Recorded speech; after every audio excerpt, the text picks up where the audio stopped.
Olá, professor Temístocles com o crime de estupro. Na aula de hoje nós vamos tratar de estupro de vulnerável, contemplação e o crime de stalking, ou stealthing, melhor dizendo, que tem tomado aí os noticiários do nosso país também. Mas vamos começar pelo crime de estupro de vulnerável. Artigo 217-A. Ter conjunção carnal ou praticar outro ato libidinoso com menor de 14 anos. Pena, reclusão de 8 a 15 anos. Incorre na mesma pena quem pratica ações descritas no caput com alguém que, por enfermidade ou deficiência mental, não tem o necessário discernimento para a prática do ato, ou que por outra causa, não pode oferecer resistência. Parágrafo 3º. Se da conduta resulta lesão corporal de natureza grave, pena, reclusão de 10 a 20 anos. Bom, estupro é crime hediondo, estupro de vulnerável também é crime hediondo, portanto não cabe aqui acordo de não persecução penal, é rito comum ordinário, pena inicia-se em regime fechado, justamente por ser crime hediondo. Parágrafo 4º. Se da conduta resulta a morte, reclusão de 12 a 30.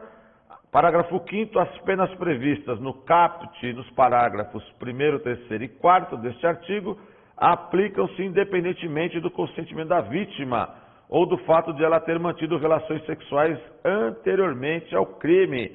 Isso é muito importante, porque sempre fica aquela discussão, né? Ah, mas o agente não sabia que a vítima era menor de 14 anos.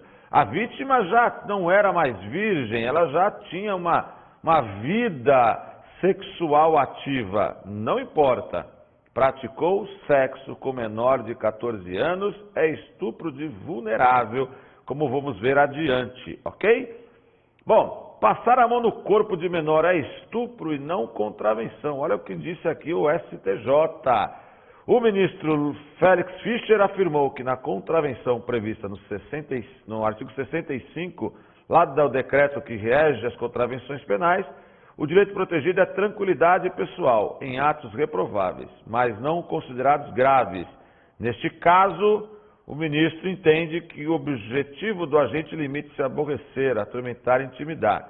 O ato de passar a mão nos seios, nas pernas de um menor de idade e de deixar o órgão genital à mostra é suficiente para configurar o crime de estupro de vulnerável. Ou seja, o estupro de vulnerável, por sua vez, é mais abrangente, visa o resguardo em sentido amplo da integridade moral e sexual dos menores de 14 anos, cuja capacidade de discernimento, no que diz respeito ao exercício de sua sexualidade, é reduzida, afirma aí o ministro Fischer.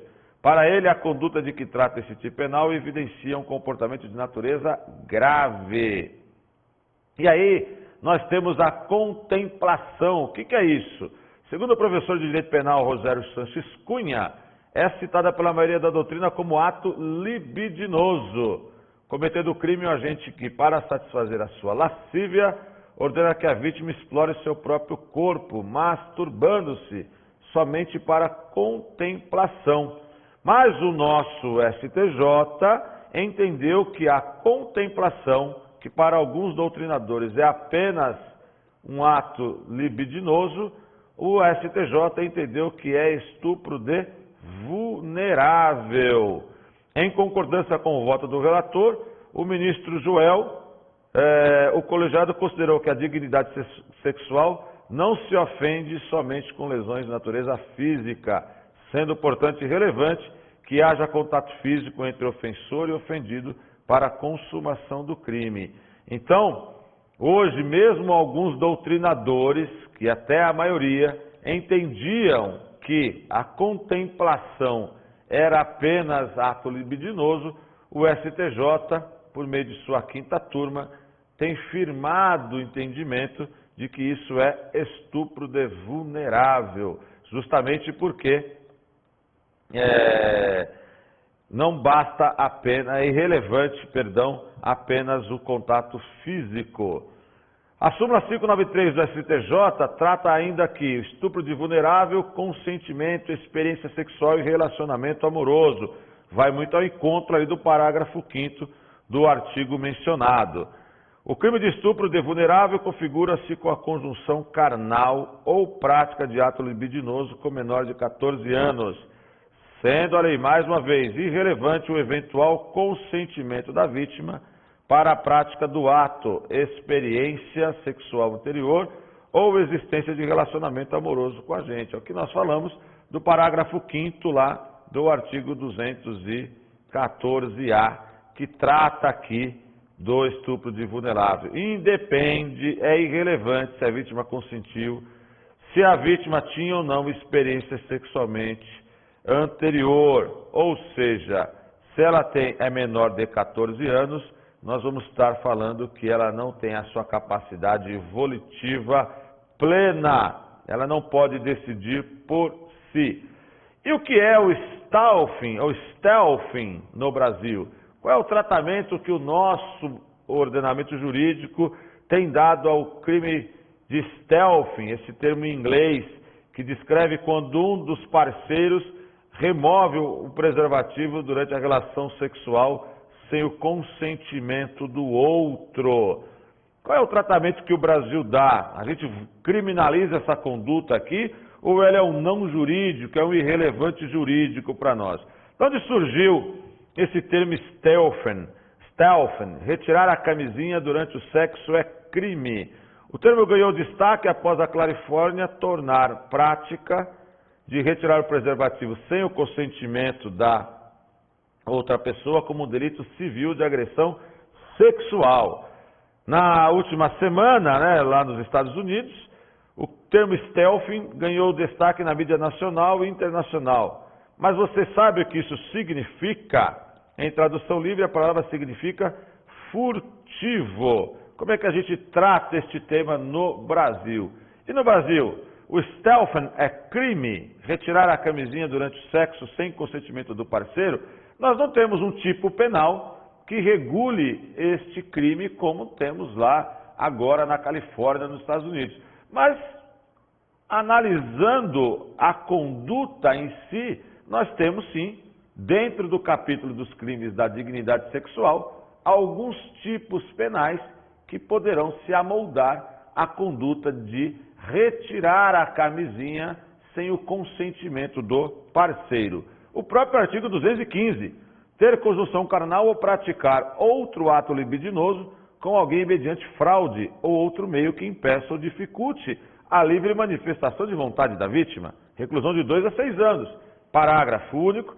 Se o crime é cometido com o fim de obter vantagem econômica, aplica-se também a pena de multa.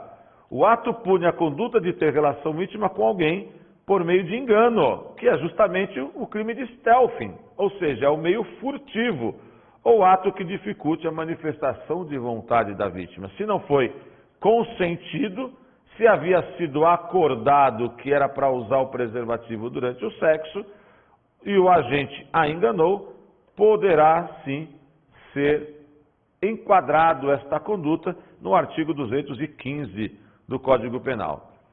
Se o ato sexual começou de forma consensual, mas a parceira condicionou a sua prática ao uso do preservativo, e aí sim, durante o sexo, o parceiro retira a força, pode-se aventar a prática do crime de estupro, lá do 203, pois, mediante violência ou grave ameaça, a relação continuou sendo mantida sem o consentimento da vítima. Então, embora nós não tenhamos tipificado o crime de stealthing, mas nós temos aí algumas, dependendo da conduta, nós temos alguns tipos penais que se encaixam perfeitamente dentro da conduta furtiva do agente.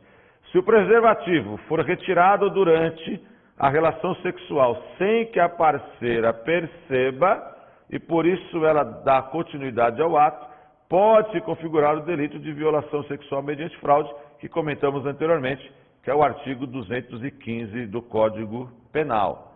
Ainda nós podemos ter, se por outro lado o parceiro retira a camisinha sem o consentimento da parceira e lhe transmite no ato alguma doença, podemos aventar configurados um dos delitos de periclitação da vida e da saúde, que é o artigo 130 a 132 do Código Penal, ou até mesmo o delito de lesão corporal gravíssima, artigo 129, parágrafo 2º do Código Penal. Então veja, nós não temos a tipificação do crime de stealthing no Brasil, mas nós temos, dependendo da conduta, a possibilidade do próprio crime de estupro, a possibilidade do 215, que é fraude, a própria possibilidade do artigo 130 a 132 do Código Penal, que é a periclitação de vida, ou a própria lesão corporal gravíssima, parágrafo 2º do artigo 129. Agora, na hipótese da camisinha não ter sido uma condição imposta pela parceira para o ato sexual e durante